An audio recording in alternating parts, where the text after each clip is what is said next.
Russia ஒரு சம்பவம் பண்ணுது. அதாவது ரஷ்யா வழமையா செய்யக்கூடிய சம்பவம் தான். அதோட பாதையையும், வீரியத்தையும் மாத்துறார்கள். அதே போல உக்ரைன் ராணுவமும் மாத்துது. என்ன ஒண்ணு ரஷ்யா தனக்கான மைலேஜ், உக்ரைனுக்கு தெரிஞ்ச வேலையும், பிடிச்ச வேலையும் என்ன தெரிச்சு ஓடுறது. அதுல அவனுங்க மாத்திருக்காங்க. இந்த 2 விஷயத்த தான் பார்க்க போறோம். முதல்ல உக்ரைனோட ராணுவத்துக்கு தெரிஞ்சது, பிடிச்சது, தெரிச்சு ஓடுறது அப்படின்னு சொன்னாலும் வேற வழியே அவங்களுக்கு இல்ல. காரணம் தலைமை சரியில்லை. ஒரு பர்டிகுலர் பகுதியை பாதுகாக்க தேவையில்லை அப்படின்னா அங்கதான் கொண்டு போய் மொத்த போர்ஸையும் இறக்குறது. காரணம் என்ன? அந்த லொகேஷனை பிடிச்சாலே ரஷ்யா அசிங்கப்பட்டு திரும்பி ஓடிரும் அப்படிங்கிற மாதிரி வித்தியாசமான தியரி.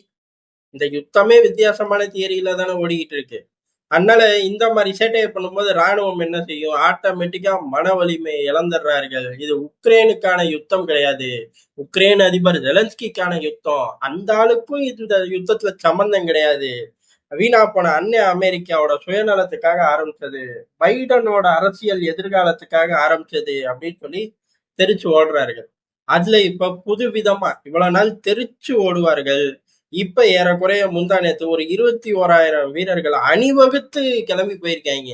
இது ஆயுதங்களை கொண்டுட்டு அணிவகுத்து குறுக்க ஏது வந்தா உன்னையும் சுட்டுப்பிடுவோம், ஒழுங்கா வழி விட்டுருங்கிற மாதிரி கிளஞ்சு போக ஆரம்பிச்சிருக்கார்கள். ஒரே அடியா 21 பேர் சேர்ந்து மார்ச் பாஸ்ட் மாதிரி நடக்கல. படைப்பிரிவுகள் அங்கங்க பிரிஞ்சு இவ்வளவு நாள் சத்தம் இல்லாம தெரிச்சு ஓடனெல்லாம் இப்ப கிடையாது. நான் இந்த ரோட்ல தான் போறேன், இந்த என்ஹெச்ச பிடிச்சுதான் போறேன், தடுக்க வந்தா உன்னையும் சுட்டுப்பிடுவேன் அப்படிங்கிற மாதிரி கிளம்பி போயிருக்காங்க. இவ்வளவுத்துக்கு காரணம் என்ன அப்படின்னா, எப்பவும் போல பல சம்பவங்கள் நடக்கும். இந்த தடவை ரஷ்யா தொட்டது அப்படிங்கிறது பெரிய அளவுல மிசைல்களை தட்டி விட்டுருக்கார்கள். அதாவது 6, 7 இரவுகள் அப்படிங்கிறது உக்ரைனுக்கு கடந்த 3 வருட யுத்தங்கள்லையும் புதுசான ஒரு இரவா போச்சு. காரணம் அந்த அளவுக்கு ஒரு பெரிய தாக்குதல். எந்த அளவுக்கு அப்படின்னா, பெரிய அளவுல நியூக்ளியர் பிளான்ட்டை தொட்டதே கிடையாது, தொடமாட்டார்கள். அது பக்கத்துல போய் வெடி வைப்பார்கள், காம்பவுண்டுக்குள்ளேயே வெளிச்ச குண்டை வீசுவார்கள், என்னென்னமோ சேட்டையெல்லாம் பண்ணார்கள். ஆனா தொட்டு அது வெடிச்சிச்சுன்னா பெரிய அளவு பிரச்சனை ஆகி போயிடும். உக்ரைனுக்கும் நல்லது இல்லை, ரஷ்யாவுக்கும் நல்லது கிடையாது, ஒட்டுமொத்த உலகத்துக்கும் நல்லது கிடையாது. இந்த இடத்துலதான் இப்ப பெரிய அளவுல தாக்கி இருக்கார்கள் அப்படின்னு சொல்லி உக்ரைன் அறிவிக்குது, ரஷ்யா அறிவிக்கல. அப்ப அதோட நம்பகத்தன்மை எந்த அளவுக்குன்னு தெரியல. ஆனா பிளான்ட் ஷட் டவுன் ஆகி போயிருக்கு. அதனால பெரிய அளவுல பவர் ஷார்டேஜ் எல்லா பக்கமும் இருக்கு. எப்பயுமே எனர்ஜி டிவிஷனை தொட்டவனே உக்ரைன் இருட்டுல போயிடும். அதுல இருந்து தப்பிக்கவே முடியாது அவனுக்குனால. ஜெனரேட்டர் தரோம், அதுக்கு ஊத்துறதுக்கு டீசல் தரோம் அப்படின்னு முத சமயங்கள்ல, அதாவது யுத்தத்தோட ஆரம்ப காலங்கள்ல குதிச்சாங்க ஐரோப்பியர்கள்லாம். அதுக்கப்புறம் ஒண்ணு அதை பத்தி பேசுறதே இல்லை. ஓ தாக்கிட்டானா, ஓ இருட்டா இருக்கா, சூரியன் வந்துடும், வெளிச்சமாயிரும் அப்படிங்கிற மாதிரி கிளம்பி போயிட்டார்கள். இப்ப முதல் முறையா நியூக்ளியர் பிளான்ட்டும் ஷட் டவுன் ஆயிருக்கு. சேதாரம் அப்படிங்கிறது எந்த அளவுன்னு தெரியல. ஒருவேளை பயந்துட்டு ஆஃப் பண்ணி வச்சிருக்காங்களா, இல்ல உண்மையிலேயே ஏதாச்சும் மைனர் லெவல்ல சேதாரம் ஆயிடுச்சா அப்படிங்கிறத அறிவிக்கல. ஆனா ஷட் டவுன் பண்ணியிருக்காரு. இந்த இடம் தான் பிரச்சனைக்குரிய இடம்.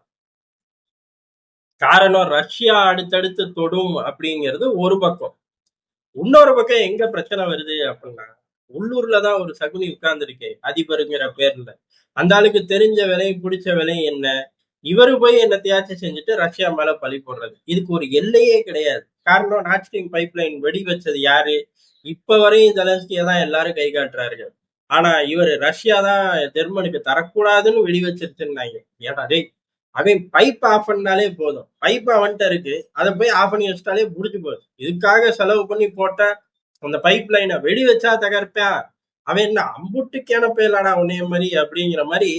இத நம்ம சொல்லல, உலகத்துல உள்ளவங்க சொல்ல, ரஷ்யாவே சொல்லிருச்சு. ஏண்டா என்கிட்டே சுவிட்ச் இருக்கு, அதை ஆஃப் பண்ணிட்டு நான் பாட்டு பார்க்காம இப்படியாடா போய் சொதப்புவேன், திருப்பி அதை கட்டமைக்கிறதுக்கு எம்புட்டு செலவாகும் தெரியுமா, இப்பேற்பட்ட புத்தி கெட்ட பயலுக்கு தான் சப்போர்ட் பண்றீங்க அப்படின்னு சொல்லி ரஷ்யா அப்பவே அடிச்சிச்சு. இதே போலதான் பல விஷயங்கள். இப்ப சமீபத்துல ஆளில்லா விமானம் ரஷ்யா விடுது, அதுல எந்த சந்தேகமும் கிடையாது. ஆனா அவர்களுக்கு தேவையான ராணுவ இடங்கள்ல தான் விட்டுறார்கள். உக்ரைனும் அதே மாதிரி ஆளில்லா விமானத்தை ஐரோப்பாவுக்குள்ள சிவிலியன் பயன்பாட்டுல இருக்கக்கூடிய பகுதியில விட்டுட்டு தெரிச்சு ஓடி போயிடுறது. கேட்டா ரஷ்யா அப்படின்றது. என்னடா அப்படின்னு கேட்டா, ரஷ்யா பண்ணது இல்ல, நாங்க தான் உங்களை பாதுகாக்க போறோம், எங்களுக்கு சப்போர்ட் பண்ணுங்க அப்படிங்கிற மாதிரி ட்ரிகர் பண்றது. அடுத்து எது, ரஷ்யாவுக்குள்ளேயும் ஒண்ணு, ஐரோப்பாவுக்குள்ளேயும் ஒரு சம்பவத்தை பார்த்தோம், நிறைய நடந்திருக்கு. அவங்க ஊருக்குள்ளேயே டேம உடைச்சாங்க. இன்ன வரை யாருன்னு தெரியல. ரஷ்யாவுக்கு அதுல பெரிய அளவு மைலேஜ் இல்ல. உக்ரைன் தான் பண்ணியிருக்கும். உக்ரைன் பண்ணி பெரிய அளவு சாதிச்சா கூட போய் தொலையுது. ரஷ்ய படைகள் டேம் உடைச்சதுக்கு அப்புறம் தெரிச்சு ஓடிடுச்சு. உக்ரைன் யுத்தத்துல ஜெயிச்சிருச்சுன்னா அது வேற கதை. ஆனா அதெல்லாம் ஒண்ணும் நடக்கல. 10 நாள் ரஷ்ய படைகளோட முன்னேற்றம் தடுக்கப்பட்டுச்சு. இந்த 10 நாள் அப்படியே அவர்களை பின்னோக்கி கொண்டு போயிருச்சா, பைடன் சொன்ன மாதிரி 10 வருஷம் பின்னோக்கி போயிரும் உக்ரைன் யுத்தத்துல ரஷ்யா ஈடுபடும் போது அப்படின்னு அவரா கனவு கண்டுகிட்டாரு. இப்ப எங்க இருக்காரு? வீட்டுல இருக்காரு. அந்த மாதிரி 10 நாள் மட்டும்தான் தடைப்பட்டுச்சு. அதுக்கப்புறம் ரஷ்யா அந்த பகுதிகள்ல எல்லாம் கொடியை பறக்க விட்டு போய்கிட்டே இருந்துட்டாங்க. அதே போலதான் இப்ப அணு ஆயுதத்தை நோக்கி, அதாவது அணு உலையை நோக்கி இவரா எதாச்சும் ட்ரிகர் பண்ணிட்டு அவன் மேல பழிய போடுறேன்னு போட்டுருவாரோ அப்படின்னு உள்ளூர் மக்களும் பயப்படுறாங்க, ராணுவ வீரர்களும் பயப்படுறாங்க. எக்ஸிட் ஆகறதுக்கு பல விஷயங்கள் இருக்கு. இதுவும் ஒரு சேரும் போது ஆட்டோமேட்டிக்கா நான் போறேன் நீ தடுத்து பார் அப்படின்னு ராணுவம் கிளம்பிடுச்சு. இதை ஜெலன்ஸ்கி கொஞ்சம் கூட எதிர்பார்க்கல. எதிர்பார்க்காட்டி அவர் என்ன செய்வாரு? ஆட்டோமேட்டிக்கா என்னத்தையாச்சும் பேசுவாரு. ஒரு கொந்தளிப்பான மனநிலையை உருவாக்குவார். இப்பவும் அதைத்தான் செய்யறாரு. வெற்றி பெறுமா அப்படின்னு கேட்டா, வெற்றி பெறதா இருந்தா 3 வருஷத்துல வெற்றி பெறாம போயிருக்க மாட்டோம். இம்புட்டு நாள் வெற்றிங்கிற பக்கத்துக்கு கூட போல, அந்த திசையை நோக்கி கூட போல. எது இவரோட பேச்சு? வெஸ்டர்ன் மீடியாக்களும் வெஸ்டர்ன் நாடுகளும் எல்லா பயலும் போட்டு ஊது ஊது ஊது ஊதுன்னு ஊதி இருந்தால போய் நிக்க வச்சாங்க. பெரிய பிம்பமா இவர் தான் உலக தலைவர், நம்மள தொலைச்சு போடுவோம் பாத்துக்க அப்படிங்கிற மாதிரி பேசிக்கிட்டு இருந்தாங்க. இப்ப அவனுங்களே அந்த வேலையை பண்றது இல்ல. அப்ப இவரோட ஃபுட்டேஜ் உக்ரைனுக்குள்ள வைரல் ஆகுமே ஒழிய ராணுவ வீரர்கள் போறதையும் தடுக்க போறது கிடையாது. ரஷ்யாவோட தாக்குதலையும் தடுக்க போறது கிடையாது. ஏன்? ரஷ்யாவோட தாக்குதலை தடுக்கணும்னா ஆயுத சப்ளை அதிகரிக்கணும். அமெரிக்கா அந்த எண்ணத்துல எல்லாம் இல்ல. ஐரோப்பா என்னைக்குமே இல்ல. அப்ப எப்படி தடுப்பாங்க?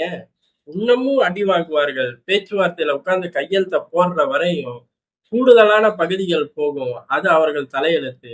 கூடுதலான உயிரிழப்பும் வரும். அதுதான் சங்கட்டம், சிக்கல். ஆனா அத உக்ரைன் அதிபர் புரிஞ்சுக்கணும்ல. புரிஞ்சு நிறுத்தினா மட்டும்தானே இதுக்கு ஒரு முடிவு வரும். இல்ல ரஷ்ய அதிபரும் புரிஞ்சுக்கலாம்ல அப்படின்னு கேட்டா, அவர் யுத்தத்தை ஆரம்பிக்கல. யுத்தத்தை ஆரம்பிச்சது யாரு?